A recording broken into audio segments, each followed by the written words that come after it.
curioso porque él le dice a Jesús que quería seguirlo, pero Jesús le dice, se lo prohíbe porque él quería subirse en la barca con Jesús, ¿no? Entonces Jesús le dice, no, de esa manera no me vas a seguir. Quiero que vayas a tu casa con los tuyos y que cuentes cuán grandes cosas ha hecho Dios. Tu gracia me salvó, oh, en el valle de sombra fue que mi ser a ti se humilló, tu favor buscó. Dios obra de adentro hacia afuera. Entonces, sabía que algo me estaba pasando. Definitivamente estaba bajo un ataque, pisoteado abajo. ¿Por qué? Porque sentía que no iba a poder salir. Y hace 20 años he conocido a Jesús. Entonces, en este momento uno dirá, pero tú conociendo a Jesús, ¿puedes pasar eso? Yo les digo que sí. Muchas veces, conociendo a Dios, podemos olvidarnos muchas veces de realmente las herramientas que Él nos ha dado en la palabra y dejarnos engañar y seguir por ese camino de la lucha mental que no lleva a nada.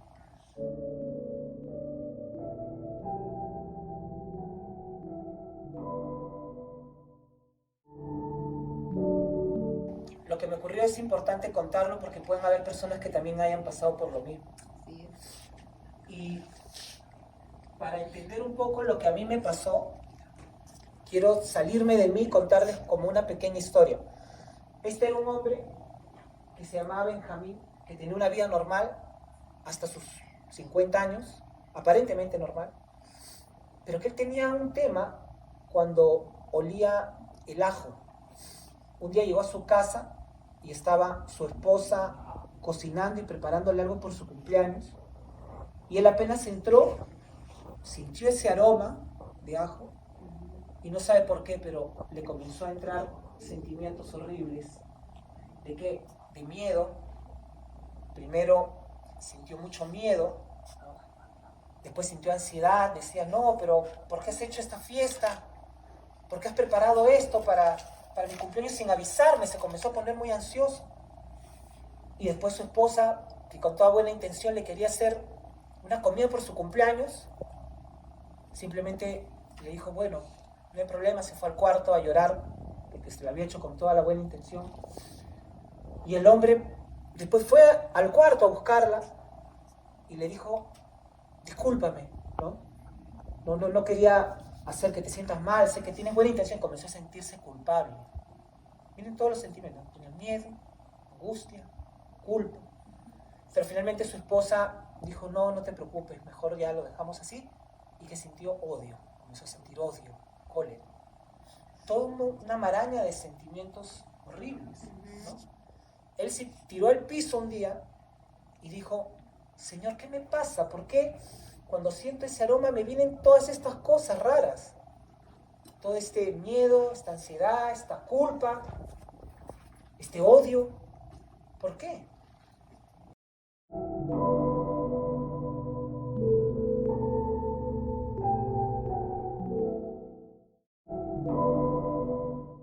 De septiembre hacia atrás, todos los días lloraba y no sabía por qué. Y lo peor de llorar y no saber por qué es cuando eres hombre. Y acá no hay ningún hombre. Cuando eres hombre, lamentablemente nuestra sociedad y como otros hombres quizás no te comprenden. Entonces fue muy difícil para mí. Y justamente ese era el motivo por el cual yo no quería seguir viviendo. Porque decía, ¿por qué? No puedo, yo tengo que ser el hombre fuerte de mi familia. Tengo que sacar adelante a mis hijas. Tengo que ser un ejemplo para mi esposa. Tengo que ser esa fortaleza en la cual no podía concebir que yo estuviera llorando todo el tiempo.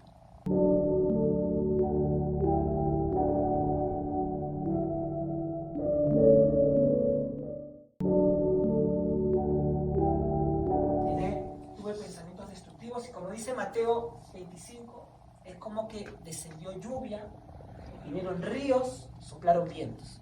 O sea, todo en un momento, ¿no? Y era una cosa tras otra, y una cosa tras otra, y una cosa tras otra. Y mi espíritu se afectó, mi alma, que es la mente, donde empezó todo, mi voluntad también, yo no tenía voluntad, mis emociones, ¿no? O sea, toda mi alma completa y mi cuerpo estaban deteriorados y dañados. Y estuve los primeros meses yendo a una clínica y yo iba y decía, me duele la cabeza. Y me decían, tómate esta pastilla para la cabeza. Me duelen los músculos, no me puedo levantar, no puedo ir a trabajar. Yo tengo un equipo a cargo en un banco allá en el Perú. No me siento un buen líder, no tengo fuerza para levantarme. Me duelen los músculos, no puedo. Y me decían, pero parece que no tienes nada, tómate una pastilla. Debe ser mental. Y después iba, porque tenía problemas digestivos.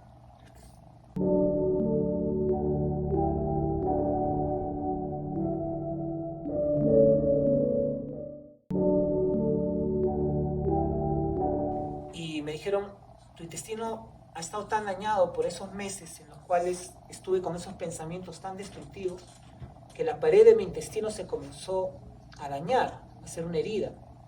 Y a través de esa herida, las cosas que yo como, que así como Dios te ha creado para que tú te alimentes y que eso que tú te alimentas se pueda digerir, y si es un buen alimento, pueda salir de tu cuerpo sin problemas y se pueda absorber lo mejor, los nutrientes y las vitaminas, y te den energía para que hagas las cosas. Yo tenía un hueco en el intestino y por ahí comenzaron a filtrarse las cosas que no tenían que filtrarse. Y es muy importante que entiendan esta parte, porque al final se van a dar cuenta de que lo que pasa en el cuerpo también pasa en tu alma. Y comenzó a filtrarse por esa herida toxinas. Exacto. Y nosotros tenemos un cuerpo maravilloso que Dios ha creado. Te ha creado con un sistema inmune. Un sistema inmune que es un batallón, un ejército que te defiende. ¿Correcto? Pero que te defiende por una semana. Cuando entra un virus, lo mata y se va y listo. Pero cuando es una infección crónica, una inflamación crónica de todo tu sistema nervioso, como es lo que me pasó a mí, estaba completamente afectado. Mi sistema inmune comenzó a atacar eso, pero en un momento comenzó a confundirse y me comenzó a atacar a mí mismo. Y comenzó a atacar a mi tiroides y me dijeron, tú tienes una tiroiditis de Hashimoto, es una enfermedad autoinmune. Yo no entendía nada de esto hasta el año pasado. ¿Y qué cosa es eso? Es que tu propio sistema inmune te está atacando a ti mismo. Y la verdad es que hoy día no me parece sorpresa, porque mentalmente yo estaba haciendo eso. Yo me estaba atacando a mí mismo. Entonces mi sistema inmune me estaba atacando. Me atacó la tiroides, destruyó la tiroides. Tengo que tomar una levotiroxina para reemplazar lo que la tiroides produce de hormona. Y muchas enfermedades autoinmunes son lo mismo. Te ataca, te puede dar diabetes, o lupus, etc. Pero miren el daño que a nivel físico se puede haber hecho.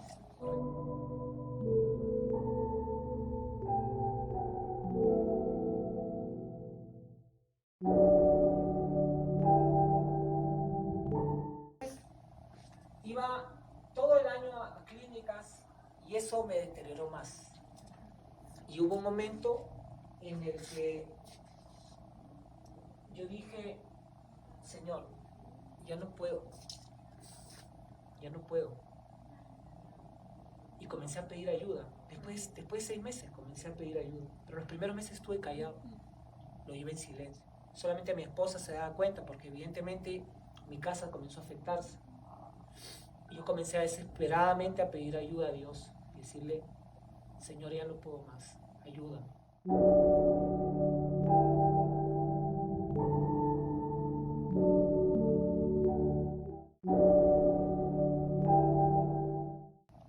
Comencé a pedirle a las personas como si estuvieran mendigando, ¿no? Así, por favor, acompáñame a un retiro. Necesito retirarme, necesito apartarme. Necesito irme a un lugar alejado, no porque el lugar sea místico o algo. El lugar también puede ser ahí en tu cuarto, como lo es, evidentemente.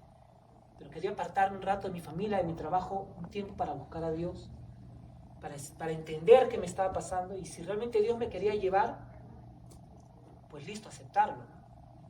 Pero pedirle, Señor, ayúdame, quiero seguir viviendo, quiero seguir siendo el padre de mis hijas, tengo un futuro. quiero recuperarme de esto, Señor, esto es algo muy fuerte que me está pasando.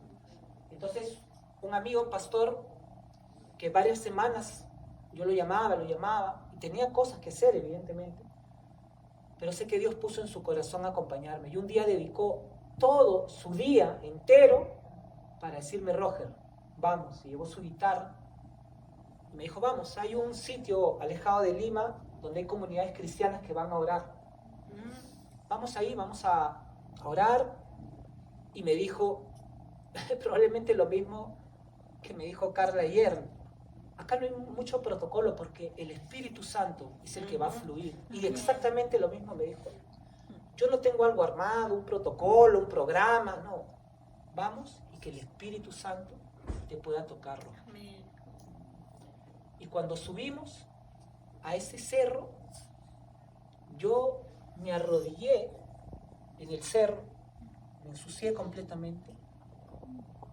Y me acuerdo que él lo único que hizo fue, con su guitarra, comenzar a ministrar y decir, Señor, tú sabes lo que está pasando, Roger. Ayúdalo, Señor, libéralo. No pasó ni 2 minutos que él comenzó a tocar la guitarra, que comenzó a ministrar, y yo comencé a sentir una presión en mi pecho, de una mochila de tristeza que tenía por semanas y semanas de llanto, de todos los días llorar y llorar, que comenzó a salirse. Comenzó a salirse. Y comencé a clamar y decía, Señor, solamente lloraba como un niño.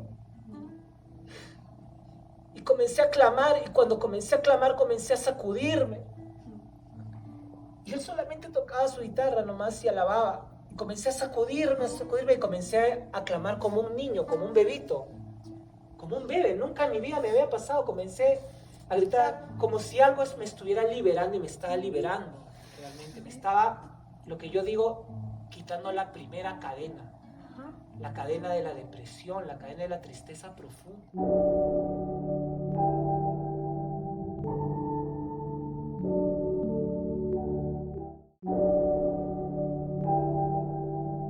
Un suceso, un evento cotidiano, normal en mi casa, pero que de alguna manera desató un montón de cosas, de sentimientos y emociones muy fuertes, sobre todo de terror, de miedo para mí. Y ese día no pude dormir, y al día siguiente me acuerdo que fui a un parque y hice algo que sabía que bíblicamente era correcto, que era, yo comencé a ir a una psicoterapia, yo, mi esposa también,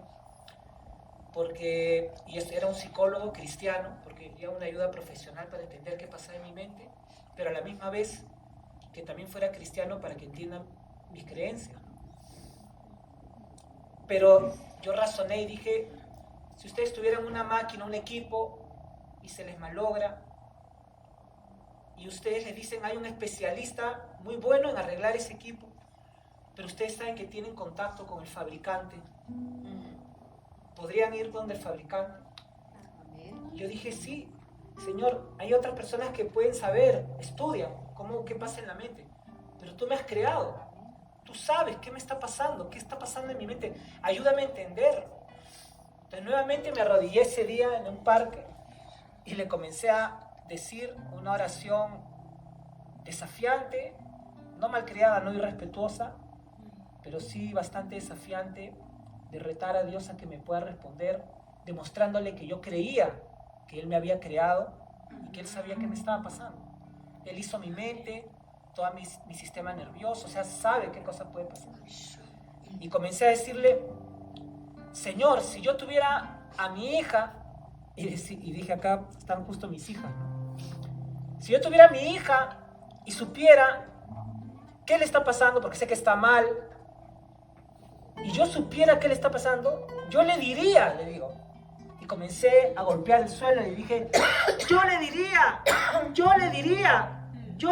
varias veces. Y le dije, dime, ¿qué me está pasando? Le dije, respóndeme, dime.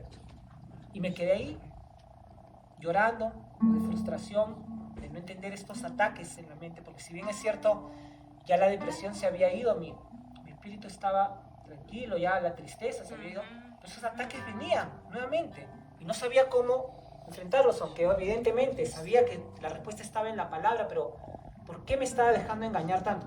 Y ese día tuve un sueño. Ese día, después de que yo clamé así, yo tuve un sueño, ¿no?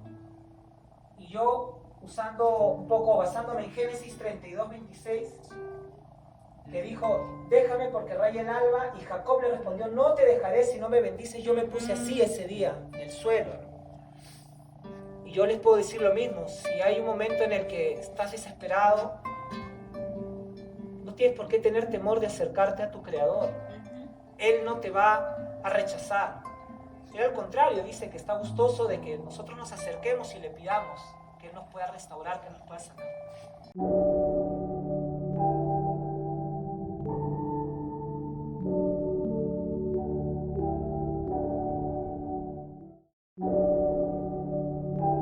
Entonces ese día puse un sueño. Y ese sueño se trataba de que yo estaba acompañando a una anciana del brazo en una casona antigua, donde habían cuartos abajo y cuartos arriba, una pileta en el medio, y yo iba con la anciana, y la anciana parecía que me jalaba y quería mostrarme qué cosa era lo que ella hacía todo el tiempo, cuál era su función, su trabajo. Pues al comienzo íbamos por las primeras puertas, los primeros cuartos, porque tocábamos muchos cuartos, pero en cada uno de esos cuartos al inicio entrábamos con la anciana, y cuando ella entraba, lo que ella hablaba era como la ley en ese cuarto. Todo lo que ella hablaba era lo que esa familia hacía. O sea, ahí mandaba la anciana. Y entraba y se quedaba horas ahí metida en esos cuartos. Y hubieron muchos cuartos que pasamos así. Y después hubieron 2 últimos cuartos. En el penúltimo tocamos la puerta y la persona abrió un poquito y cerró con toda la puerta. No quiso ni siquiera escucharnos, ni que entráramos mucho menos. Cerró inmediatamente la puerta. Y ese fue como un rechazo de la penúltima puerta. Y en la última puerta abre la puerta una mujer. Yo estaba ahí del brazo con la anciana. Y la mujer abre la puerta y después la vuelve a juntar y se queda solamente ahí sin dejarla entrar a la anciana y a mí. Sin dejarla entrar, se queda ahí. Y simplemente nos comienza a escuchar. Y veo que hay un hombre al fondo, que es su esposo, y que sale ahí a la puerta, y los dos se quedan ahí en la puerta con una actitud como a la defensiva, ¿no? Y no nos dejaron entrar y simplemente escuchaban lo que la anciana decía, y yo no sabía exactamente qué cosa decía, ningún audio, pero sí entendía perfectamente todo lo que pasaba. Y en un momento, cuando estaban hablando y la anciana hablaba, yo bajo mi mirada y veo que la anciana, de manera disimulada, quiere meter su pie disimuladamente en la puerta. Y cuando mete su pie, el hombre con la mujer ven eso, y el hombre agarra y la empuja con todo. Y la anciana se cae al piso. Yo para ese momento estaba completamente sorprendido, no sabía qué estaba pasando. Era una anciana indefensa, ¿por qué la empujaba? Qué abusivo. Y bueno, me quedé atónito. Estaba la mujer, la anciana en el suelo, tendida. El hombre sale de su casa, levanta a la anciana, y una vez que la levanta, le comienza a dar indicaciones, que en un momento les voy a decir qué era. Y después la anciana comienza también a decirle ciertas cosas, y el hombre la abraza y comienza a llorar con ella. Y en la última parte del sueño veo que ese hombre pasa a una losa deportiva donde habían otros hombres también. Y el hombre tenía mucha fuerza en todas las disciplinas que hacía. Era un hombre con mucha fortaleza. Parecía que había recobrado su fortaleza. Y después de eso vi que las personas estaban comentando y decían, este no es el hombre que estaba así y ahora está así. O sea, estaban como comentando de que ese hombre había sido cambiado, transformado.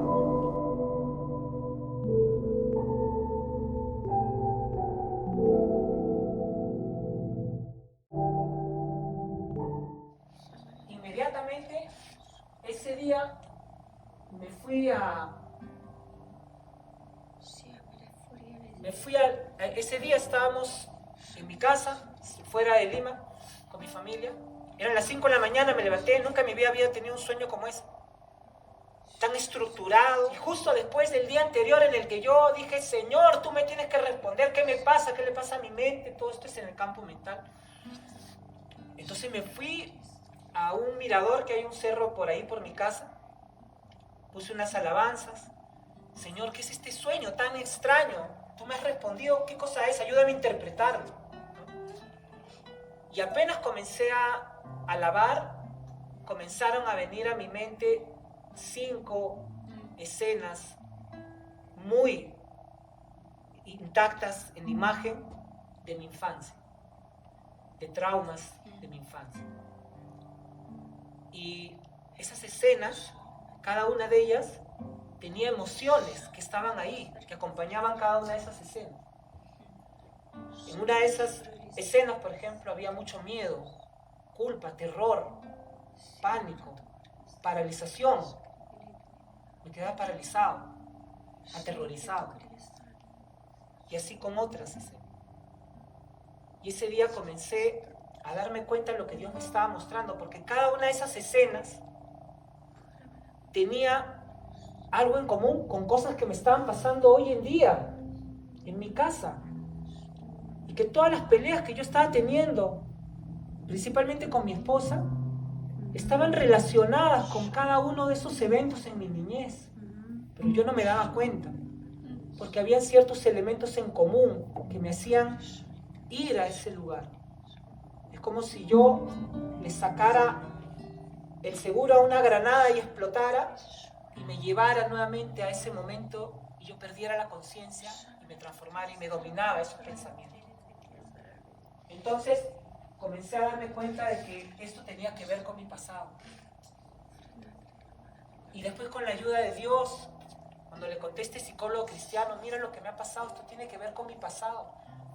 Me dice, la anciana normalmente puede representar la sabiduría o las experiencias pasadas. En tu caso es las experiencias pasadas que has tenido. Pero no son las experiencias bonitas, sino las experiencias traumáticas. Me dice, todos tenemos experiencias en nuestra niñez o en el pasado que nos pueden haber marcado.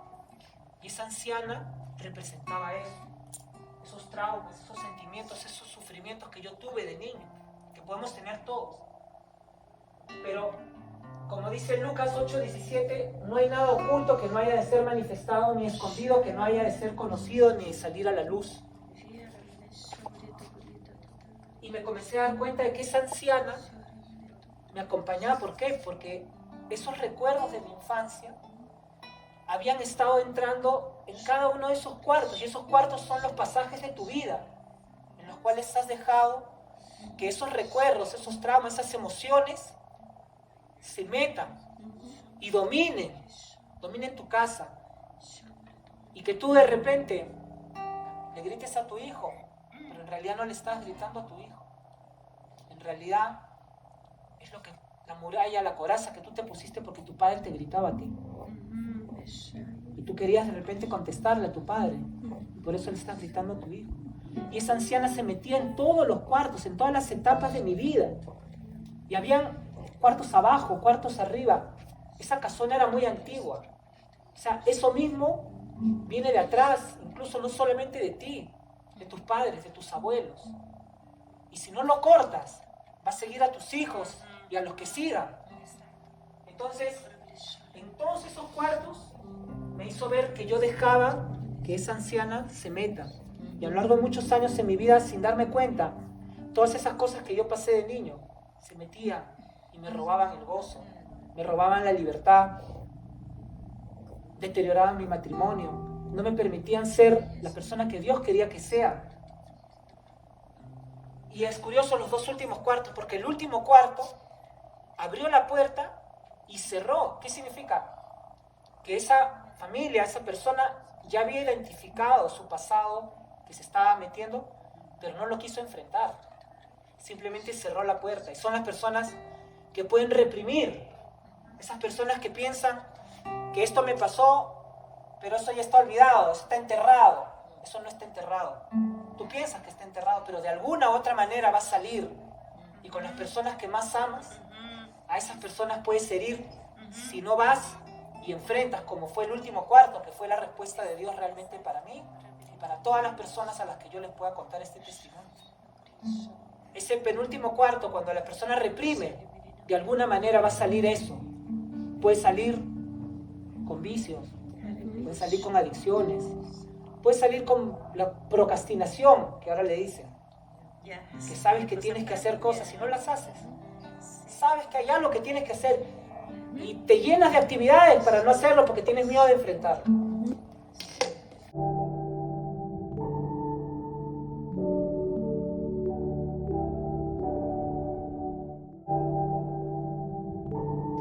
Pero el último cuarto fue la respuesta realmente de Dios. Fue el camino que impidió que mi matrimonio terminara. Porque si yo no tenía ese sueño, mi matrimonio se iba a acabar. Y las heridas que yo tuve de niño, no solo no iba a dejar que Dios las restaure, como las está restaurando, sino que le iba a generar heridas a mis hijas, con un matrimonio destruido. Entonces, ese último cuarto fue una respuesta maravillosa de cuando yo le dije, Señor, muéstrame. Y me dijo, este último cuarto es lo que tú tienes que hacer.